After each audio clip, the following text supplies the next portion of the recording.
അന്ന സെബാസ്റ്റ്യന്റെ മരണത്തിന് പിന്നാലെ Ernest and young കമ്പനിക്കെതിരെ ഗുരുതരാരോപണങ്ങൾ. 18 മണിക്കൂർ വരെ അന്നയ്ക്ക് ജോലി ചെയ്യേണ്ടി വന്നെന്ന് സുഹൃത്ത് ആൻ മേരി 24-നോട് പറഞ്ഞു. എനിക്ക് എൻ്റെ അടുത്ത് സംസാരിക്കുമ്പോഴൊക്കെ വർക്ക് സ്ട്രെസ്സിനെ പറ്റി എപ്പോഴും പറയുമായിരുന്നു. കമ്പനി അത് നിഷേധിക്കുന്നില്ല, ഒരു അർത്ഥമില്ല. ബേസിക്കലി അത് അവരുടെ ഒരു പെട്ടെന്ന് ഒരു സ്റ്റേറ്റ്മെൻറ്റ് പറയാൻ വേണ്ടി പറഞ്ഞ പോലെയാണ് എനിക്ക് തോന്നിയത്. എന്തായാലും പക്ഷെ അതിൻ്റെ അടിയിൽ വന്നിരിക്കുന്ന കമൻസ് ഒക്കെ എഗൻസ്റ്റ് ഈ കമ്പനിയുടെ ആ ഒരു സ്റ്റേറ്റ്മെൻറ്റിന് എതിരെയാണ്. അത് തന്നെയാണ് ആക്ച്വലി സത്യവും. കാരണം ഈ ഒരു ലെറ്റർ വൈറലായപ്പോൾ തന്നെ ഇഷ്ടംപോലെ ആൾക്കാരാണ് പുറത്ത് വന്നിരിക്കുന്നത് അവരുടെ എക്സ്പീരിയൻസ് പറഞ്ഞിട്ട്. അപ്പം ഒരിക്കലും അത് കമ്പനിക്ക് നിഷേധിക്കാൻ പറ്റുന്നൊരു കാര്യമല്ല. അതിൽ ഇൻവെസ്റ്റിഗേഷൻ നടക്കണം. ഇങ്ങനത്തെ ഒരു വർക്ക് പ്രഷർ എൻവയൺമെൻറ്റ് അവിടെ ഉണ്ടെങ്കിൽ അവിടെ മാറ്റം വരണം. ഈ ഒരു ഇത് ലീക്കാകുമ്പോൾ അറ്റ്ലീസ്റ്റ് ഒരു മാറ്റമെങ്കിലും വരണം. അന്ന് അഗൈൻ രാത്രിയാണ് ഞാൻ സംസാരിക്കുന്നത്. അപ്പോൾ രാത്രി അദ്ദേഹത്തിന് 3-4 ദിവസമായിട്ട് സംസാരിക്കാൻ ഞങ്ങൾ മെസ്സേജ് അയച്ചുകൊണ്ടിരിക്കുന്നു. പക്ഷേ വർക്ക് കാരണം അവൾക്ക് സംസാരിക്കാൻ പറ്റുന്നുണ്ടായിരുന്നില്ല. അപ്പം സാറ്റർഡേ രാത്രി ഇങ്ങനെ മെസ്സേജ് അയച്ചപ്പോൾ ഞാൻ വിളിച്ചിട്ടിപ്പോൾ 5 മിനിറ്റേ ഉള്ളൂ, എനിക്കിത് കഴിഞ്ഞിട്ട് ഇനി മീറ്റിംഗ് ഉണ്ട്, അതിനിടയിൽ കഴിക്കണം, ഇത് ചെയ്യണം, അത് ചെയ്യണം എന്നൊക്കെ പറഞ്ഞു. പക്ഷേ നമ്മൾ പിന്നെ 1 മണിക്കൂറോളം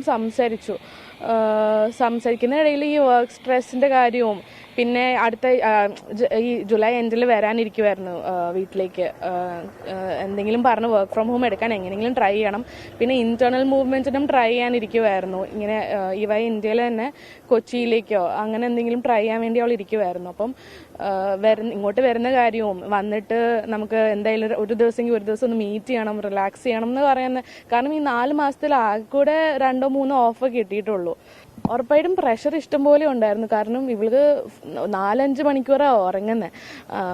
രാത്രികളിലും കോൾസ് വന്നതായിട്ട് പിന്നെ നമുക്ക് അറിയാൻ സാധിക്കുന്നുണ്ട്. അസിസ്റ്റന്റ് മാനേജറിന്റെ കോൾസ് ഒക്കെ വരുന്നുണ്ട് രാത്രി.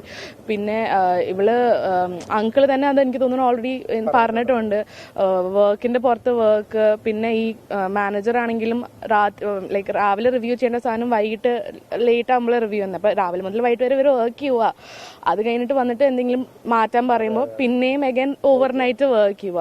അതിനിടയിൽ അഡീഷണലി പിന്നെയും ഇങ്ങനെ വർക്ക് ആയിരുന്നു ഫുൾ ടൈം. റിസൈൻ ചെയ്യാൻ അപ്പം ഞാനും ഈ ഒരു ബിഗ് 4 ഞാൻ റിസൈൻ ചെയ്തിരുന്നു. അപ്പം ഞാൻ പറഞ്ഞു, അപ്പം നമ്മൾ ഓൾറെഡി അവളെപ്പോഴും പറയായിരുന്നു എനിക്ക് മടുത്തു. അപ്പം ഞാൻ പറഞ്ഞു ഞാനിപ്പോൾ ചെയ്തു, നമുക്ക് ഒരുമിച്ച് റിസൈൻ ചെയ്യാം.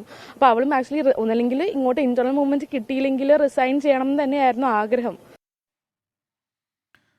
അന്നയുടെ മരണത്തിൽ മാനേജർമാർക്കെതിരെ നടപടി ആവശ്യപ്പെട്ട് അമ്മ Aneetta Augustine Ernst and Young കമ്പനിക്ക് കത്തയച്ചു. കടുത്ത തൊഴിൽ സമ്മർദ്ദമാണ് മകൾ നേരിട്ടത് എന്ന് പിതാവ് സിബി ജോസഫ് 24-നോട് പറഞ്ഞു.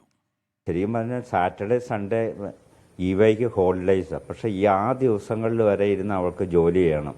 അവൾക്ക് ഒറ്റ ദിവസം പോലും അവധി കിട്ടിയിട്ടില്ല. പിന്നെ സാധാരണ ഞങ്ങൾ ക്രിസ്ത്യൻസൊക്കെ ഞായറാഴ്ചകളിൽ പള്ളിയിൽ പോകുന്ന സമയം, അതിന് പോലും ഉള്ള സാവകാശം തരാതെ അന്ന് പോലും ഇരുന്ന് അവർ ജോലി ചെയ്യിപ്പിക്കുമായിരുന്നു. പബ്ലിക്കിൻ്റെ അവയർനെസ്സിൽ കൊണ്ടുവരിക എന്നുള്ളത് മാത്രമാണ് ഞങ്ങളിത് ഉദ്ദേശിക്കുന്നത്. പിന്നെ ഇനിയൊരു കുട്ടിക്ക് കൂടി ഇങ്ങനെ ഒരു സാഹചര്യം വരരുത്. അതാണ് ഞങ്ങൾ ഇതുകൊണ്ട് മെയിനായിട്ട് ഉദ്ദേശിക്കുന്നത്. അല്ലാതെ എന്തെങ്കിലും ഒരു ശിക്ഷാ നടപടി ആർക്കെങ്കിലും എതിരെ എടുക്കുവാനായിട്ടല്ല.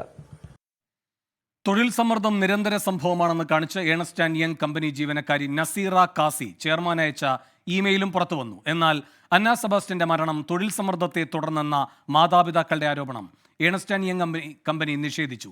നിതിൻ അംബുജനും എസ് ശ്രീകാന്തുമാണ് കൂടുതൽ വിവരങ്ങളുമായി ചേരുന്നത്. ആദ്യം നിതിൻ അംബുജനിലേക്ക്. നിതിൻ, ഈ തൊഴിൽ സമ്മർദ്ദവുമായി ബന്ധപ്പെട്ട് അന്ന എന്തൊക്കെ അനുഭവിച്ചു എന്നതിന്റെ കൂടുതൽ വിവരങ്ങളാണല്ലോ പുറത്തു വരുന്നത്. ഈ സുഹൃത്തടക്കം എന്തൊക്കെയാണ് പറഞ്ഞത്? അവരോട് ഈ അന്ന എന്തൊക്കെ കാര്യങ്ങൾ പങ്കുവച്ചു എന്നാണ് അറിയാൻ കഴിയുന്നത്?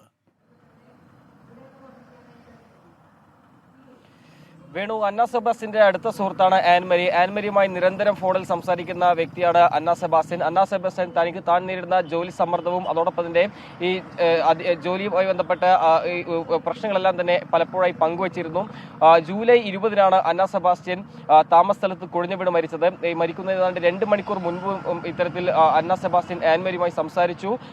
പല ഘട്ടങ്ങളിൽ ഇത്തരത്തിലുള്ള തൊഴിൽ സമ്മർദ്ദം അനുഭവപ്പെട്ടിരുന്നു. പലപ്പോഴും ഉറക്കപോലും ലഭിച്ചിരുന്നില്ല. മാത്രമല്ല വെറും 4 മണിക്കൂർ മാത്രമായിരുന്നു പല ഘട്ടങ്ങളിലും ഉറങ്ങിയതെന്നാണ് ആൻമരിയനോട് ഇത്തരത്തിൽ അന്ന സെബാസ്റ്റ്യൻ വ്യക്തമാക്കിയത്. മാത്രമല്ല ഈ ഓഗസ്റ്റോട് കൂടി തന്നെ ഈ ജോലി ഉപേക്ഷിച്ച് നാട്ടിലേക്ക് കുറച്ചു കാലം അവധിയെടുത്ത് വരാനിരിക്കുകയായിരുന്നു. അപ്പോഴായിരുന്നു ഇത്തരത്തിലൊരു മരണം സംഭവിച്ചതെന്നും ഇപ്പോൾ ആൻമരി 24-നോട് അറിയിച്ചിരിക്കുന്നു. എന്തായാലും കഴിഞ്ഞ ദിവസങ്ങളിലടക്കം ഈ അന്ന സെബാസ്റ്റ്യന്റെ മാതാവ് ഈ കത്ത് അയച്ച കത്ത് വലിയ ചർച്ചകൾക്കാണ് ഇടവരുത്തി. കത്തിൽ സൂചിപ്പിച്ച കാര്യങ്ങൾ അത് അക്ഷരം പ്രതി ശരിയാണെന്നാണ് ഇപ്പോൾ ആൻ മേരി 24 അറിയിച്ചിരിക്കുന്നത്. കാരണം പലപ്പോഴായി സംസാരിക്കുമ്പോഴും ഇത്തരത്തിൽ ഈ കടുത്ത സമ്മർദ്ദം ഈ ജോലി സമയത്ത് നേരിടാറുണ്ട്. ഭക്ഷണം പോലും കഴിക്കാൻ പറ്റാത്ത സാഹചര്യമാണ്, ഉറക്കവും ലഭിക്കാറില്ല.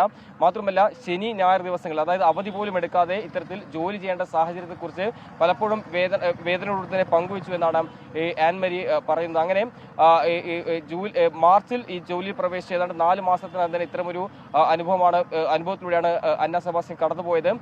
എന്നാൽ ജോലി രാജിവെച്ച് വരുന്ന കാര്യത്തെക്കുറിച്ച് പലപ്പോഴായി ആലോചിച്ചിരുന്നു. പക്ഷേ കേവലം ഒരു വർഷമെങ്കിലും ജോലി ചെയ്ത ശേഷം മാത്രമേ തിരികെ മടങ്ങി വരുള്ളൂ എന്നാണ് ആൻ മേരിയോട് അന്ന സെബാസ്റ്റ്യൻ പങ്കുവച്ചത്.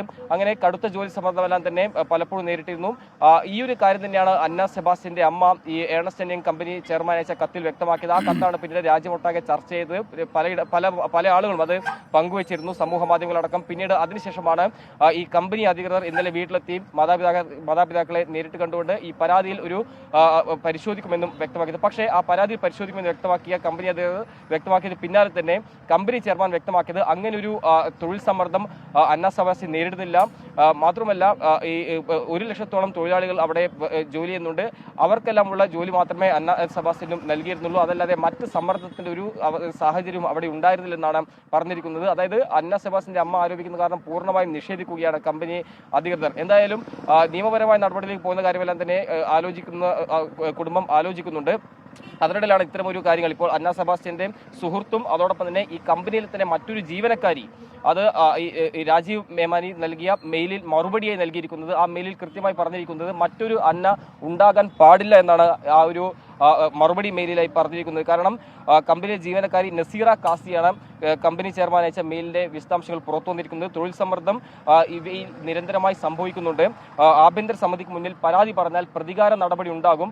അതുകൊണ്ട് തന്നെ പലരും ഇത് പരാതി പറയാതെ ഈ ഒരു സമ്മർദ്ദമായി മുന്നോട്ട് പോകുന്നു. അങ്ങനെ തൊഴിൽ സമ്മർദ്ദം അത് അവിടെ കേവലം ഒരാൾ മാത്രമല്ല പല ജീവനക്കാരും അനുഭവിക്കുന്നുണ്ട്. അങ്ങനെ അനുഭവിച്ച പല ജീവനക്കാരും അവിടെ രാജിവെച്ച് പോകുന്ന ഒരു സാഹചര്യം ഉണ്ടായി. അങ്ങനെ ഒരു തൊഴിൽ ചൂഷണത്തിന്റെ കൂടുതൽ വിശദാംശങ്ങൾ തന്നെയാണ് ഇപ്പോൾ നാസിറ കാസിമും അതോടൊപ്പം തന്നെ ഈ അന്ന സെബാസ്റ്റ്യന്റെ സുഹൃത്ത് ആൻ മേരിയും ഇപ്പോൾ വ്യക്തമാക്കിയിരിക്കുന്നത്. വേണു, ശരി. എസ് ശ്രീകാന്തുമുണ്ട് കുടുംബത്തിന്റെ പ്രതികരണം അതിന്റെ വിശദാംശങ്ങൾ നൽകാനായി. ശ്രീകാന്ത്, എന്താണ് അന്നയുടെ അച്ഛൻ പറഞ്ഞത്?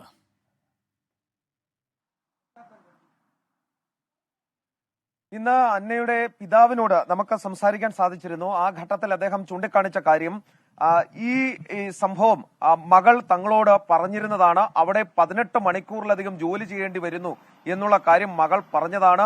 ശനിയും ഞായറും സാധാരണ ദിവസങ്ങളിൽ ഈ ഏണസ്റ്റ് ആൻഡ് യങ് കമ്പനിക്ക് അവധിയാണ്.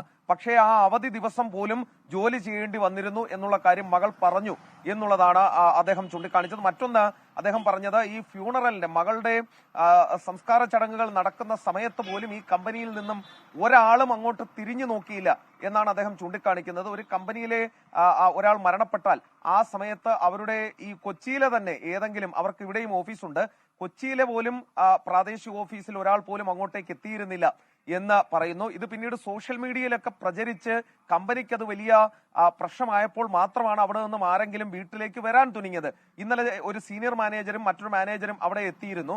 അവർ ഈ വിഷയം പരിശോധിക്കാം എന്ന് മാത്രമാണ് പറഞ്ഞത്. ആഭ്യന്തര തലത്തിൽ എന്തെങ്കിലും ഒരു അന്വേഷണം നടക്കുന്നതായി തനിക്ക് തോന്നിയില്ല എന്നാണ് അദ്ദേഹം ചൂണ്ടിക്കാണിച്ചത്. ഈ വാർത്തയും വിവാദങ്ങളും ആയപ്പോൾ അതൊന്ന് തണുപ്പിക്കാനുള്ള സന്ദർശനം മാത്രമായി അതിനെ കാണുന്നുള്ളൂ എന്നും അദ്ദേഹം ചൂണ്ടിക്കാണിക്കുകയും ചെയ്യുന്നു. അവിടെ ഒരു ആഭ്യന്തര പരിഹാര സമിതി ഉണ്ട് എന്ന് പറഞ്ഞു കേട്ടിട്ടുള്ളതല്ലാതെ മകൾ അങ്ങനെ ഒരു സംവിധാനത്തെ കുറിച്ച് പറഞ്ഞിട്ടേ ഇല്ല എന്നും അദ്ദേഹം ഇന്ന് 24-നോട് പറയുകയും ചെയ്തിട്ടുണ്ട്. ഇതിലെ ഏറ്റവും പ്രധാനപ്പെട്ട ഒരു പ്രശ്നം എന്ന് പറയുന്നത് ഈ തുടർ നടപടികൾ ആവശ്യപ്പെട്ട് ഈ അന്നയുടെ അമ്മ ഒരു കത്ത് അയച്ചിട്ടുണ്ട് ഈ ചെയർമാന്. അതിന്മേൽ എന്തെങ്കിലും നടപടികൾ ഉണ്ടാകും എന്നുള്ളതാണ് ഇനി കാത്തിരുന്ന് കാണേണ്ടത്. അവരാവശ്യപ്പെടുന്നത് സർക്കാരിന്റെ ഇടപെടൽ ഈ വിഷയത്തിൽ ഉണ്ടാകണം എന്നുള്ളതാണ്. എസ് ശ്രീകാന്തും നിതിൻ അംബുജനുമാണ് വിവരങ്ങളുമായി കൊച്ചിയിൽ നിന്ന് ചേർന്നത്.